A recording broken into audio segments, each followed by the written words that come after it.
Hi everyone, thank you for joining. I'm Wiem Sabbagh and I lead Data and AI Consult Global, and I'm very excited to be here today with you and speaking about GenAI and the data foundations needed for its success.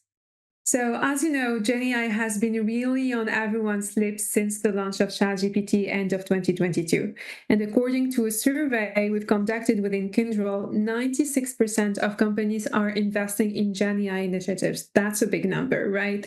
And it's actually increasing the other technologies of AI adoption by 400% by 2027, according to Gartner. And actually, it's no wonder that all customers and companies are trying to invest in GenAI when we see the business impact that it can have. At Kyndryl, we're seeing the business impact across four major dimensions. One is improving the employee productivity and their experience. Whatever you are in the organization, whether sitting in HR or sales or IT, being a developer, we're seeing great business impacts with either, like, for example, using on-the-shelf solutions like M365 Copilot or GitHub Copilot, but with which, like, by the way, we've seen up to 60% time gain, or any other really custom solutions to augment employees and drive their productivity. The second dimension is around improving customer experience. So we've seen use cases adopted around augmenting agents in customer contact centers to have a faster time to answer, which helps improve the customer satisfaction, and other use cases like enhancing search and recommendations capabilities to deliver more personalized experience for customers. The third dimension is around powering business insights. And here, with GenAI, natural language is becoming like a coding language where you can type your question in natural language that gets converted into SQL queries and gets you your insights. The fourth dimension is around improving operation efficiency. So whether it's IT or business operations, GenAI really has the power to help. It can be actually leveraged to automate tasks, improve decision making. So, for example, with IT, it can be leveraged for troubleshooting issues and so many other use cases. And because companies are witnessing these business impacts, we've seen more customers starting to move to the production phase with their GenAI solutions. So according to Gartner, 21% of the companies in 2024 are moving to the production phase and starting to adopt GenAI at scale. However, we're seeing that customers are really facing some challenges when they want to move to this critical phase, which is the production. And one of the top challenges is around data readiness. So indeed, according to our survey, only 1 in 5 customers says that they have a data strategy that will enable them to adopt GenAI at scale. And with another study by McKinsey, it's stating that 70% of companies moving to this production phase are actually experiencing difficulties to integrate data due to challenges like the data quality and governance. So data readiness really remains as the big challenge. And honestly, it has always been the case in the past years with classic AI and analytics, but these challenges around data are all the more accelerated with GenAI itself, and because of inherited risks like hallucination, for example. And given the transformative potential of this technology, companies need really to be ready with the right data foundation to enable the adoption of GenAI at scale. So, what are these data foundations? So we've identified 5 main dimensions that companies need to be ready with for GenAI. First, the data strategy. Understanding what the business needs are, what data sources you need to leverage, unlocking the silos to harness the value of the data, and making it accessible for integration and consumption is really paramount. The second topic is about data integration and engineering. So as you know, with GenAI, you can leverage unstructured data and should be leveraging unstructured data and building the right pipelines to integrate that And preparing this unstructured data through embeddings, vectorization, and so on is really needed. And then, of course, you need to look at the streaming, the real-time streaming. Then you can look at the data you have, its volume, and you could even leverage GenAI to augment your data through synthetic data to have more relevant inputs for your model. The third topic is about data architecture. So having a good framework for data architecture to enable GenAI is really key.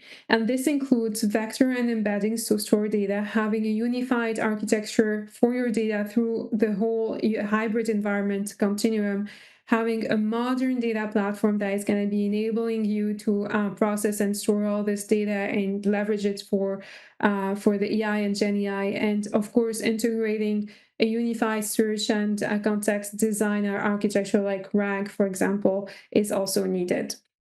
The fourth topic is around data reliability and quality. Again, the classic one single source of truth, as I mentioned earlier, is even more important as we discussed in the context of GenAI. You need to be also able to detect any bias in your data, fix that. You don't pass it over to your model. And you need to clean your data in a continuous manner automatically if possible. And then, of course, monitor the data and its quality, again, in a continuous manner. Also for GenAI models, being able to have the traceability of your data, what is being fed into the model is going to be important. And that brings us to the fifth topic around data governance, security, and privacy. So here it starts with having the right data classification, understanding where it's confidential, sensitive, and so on. Protect that in order to be compliant with regulations such as the GDPR and so on. And of course, work on your access controls and who has access to what is going to be really key here. And now let's speak about what services Kyndryl is offering in this space, and how we're helping customers while partnering with Microsoft. So we do have our AI services, right? That starts from the strategy or even from identifying the use cases through the discovery workshops and prioritizing that on three main dimensions. One, the business impacts, of course, but two, as well, the feasibility and the maturity side from the customer environment. And then third, the AI, the responsible AI. And then going quickly to the rapid prototyping to show the value. We do have also some accelerators that I will touch on for this. And then going to the AI deployment and management through MLOps and LLMOps for specifically GenAI. We do offer as well services around Copilot readiness, the M365 Copilot, but then also it can be the custom Copilot. So, and of course, we're leveraging Microsoft's capabilities here around Microsoft Copilot Studio, Azure, OpenAI, and the other AI services. But then at the core of what we're doing, we're also helping customers getting ready from a data perspective. We're not just here to help on the tip of the iceberg. We're also helping the customers with these foundations that we spoke about earlier that are really paramount for the scale. So same thing starts from the strategy. We have readiness, data readiness assessments that our customer can use to better understand where they are in their maturity and readiness, and then of course identify where is needed and where is the roadmap, the data governance, security and privacy, the architecture modernization, and we touch on the several components there, and the platform modernization. We also offer the managed services, and of course the data integration and engineering. And we leverage, again, the Microsoft's capabilities, whether it's Fabric or the Synapse and the different components. And what's really interesting here with Microsoft is obviously through Fabric, they have embedded GenAI into their platform. So it also helps with the data operations there to gain more productivity for your engineers, but then also leverage it for the reporting and so on. In addition to our services, we actually also have some accelerators and frameworks and solutions that can be really relevant for the customer, such as our Kyndryl GenAI Navigator that is really here to help the customer throughout their GenAI adoption, whether from a discovery and when they are in the discovery and prototyping phase. So, for example, this GenAI Navigator offers this low-code, no-code capabilities that, of course, sits on top of Microsoft and services and hybrid environments to kind of show the business impacts really quickly through like drag and drops features, but also act as a cost advisors to understand what would be the cost if we're moving to production. It can be also comparing the various models and their performance as well. It's really here to help the customer get the insights quickly. And then we have the library of frameworks based on industries, right? And then when the customer is moving to the deployment phase, we do have other features like the prompt management, the modules orchestration, and the human feedback that can be leveraged. And when they move to the run and govern, really interesting features like the observability, the cost management, and so on that can be leveraged there to help the customer throughout this adoption journey. Another solution that accelerator and solution that we have is around data operations observability. It's called Data and AI Console.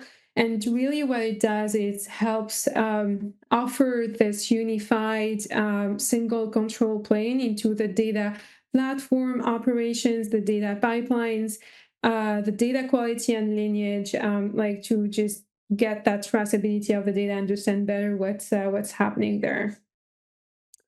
And through our services and assets, we actually meet the customer really wherever they are in their journey, whether they're choosing to start with identifying the use cases and the quick prototyping for business value, or they want to get their data ready, foundations ready first. And by the way, it can be done in parallel.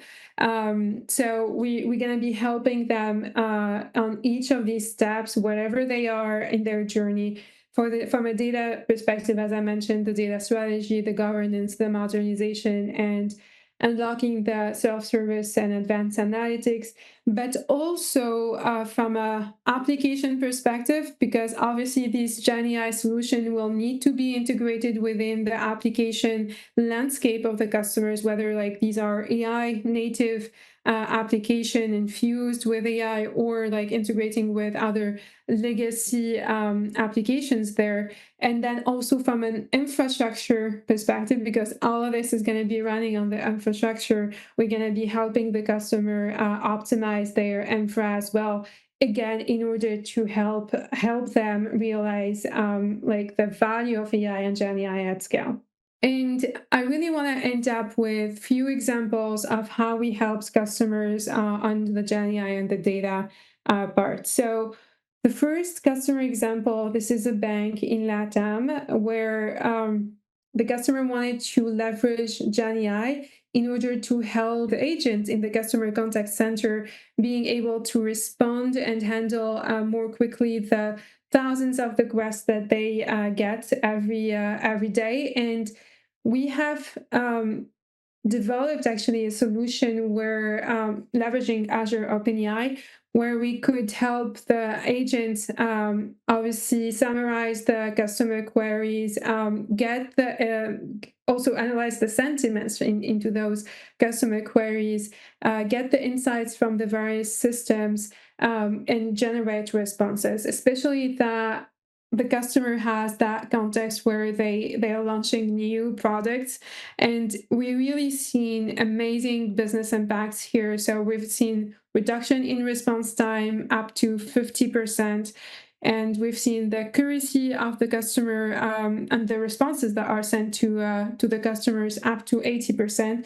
Again, because this is in the context of new offers. And then obviously all of that had a great impact on the customer experience.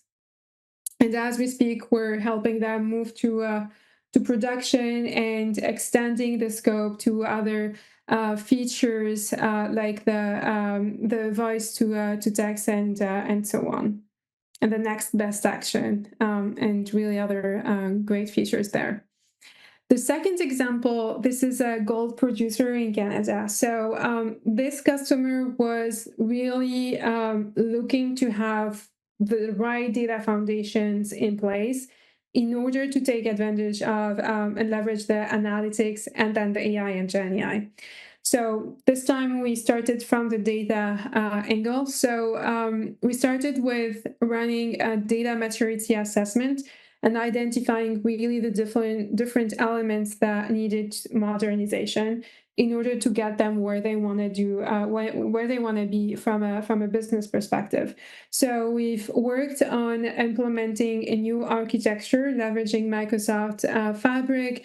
We worked on having the right framework from a governance perspective, but also integrating various data sources, including SAP, in order for them to run the analytics and again having the GenAI.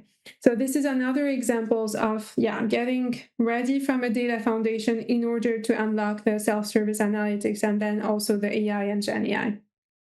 I hope you enjoyed this session. If you are at Ignite in person, please stop by the Kyndryl booth number 208. I'll be very happy to meet you there. Thank you very much.